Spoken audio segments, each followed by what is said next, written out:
Cara tunaikan ataupun cash out SPayLater tanpa membeli sebarang barangan dengan mudah.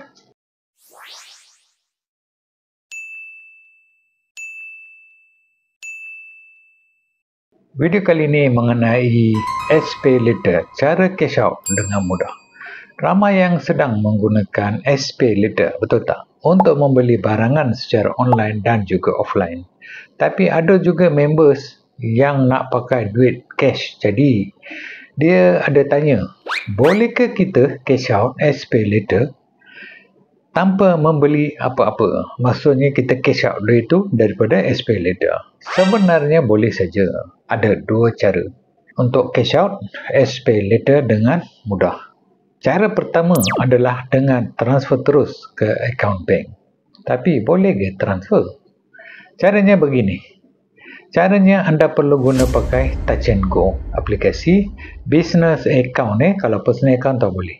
Kalau tak tahu pasal business account Touch 'n Go ni, sila tonton video saya yang terdahulu cara-cara daftar business account Touch 'n Go.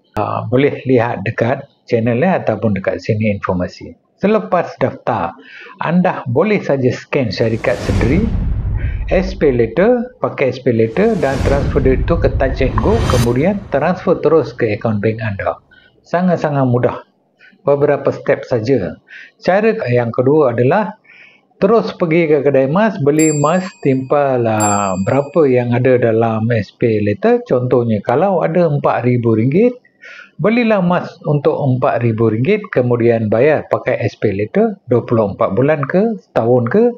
Lepas dah beli, terus saja ke kedai pajak dan pajak emas tersebut, gadai emas tersebut, dapatkan cash untuk digunakan ataupun anda jual terus emas tersebut. Terpulanglah cara mana anda nak gunakan, tapi bayaran balik SPayLater supaya nilai SPayLater jadi lebih tinggi bagi peniaga yang kesempitan duit.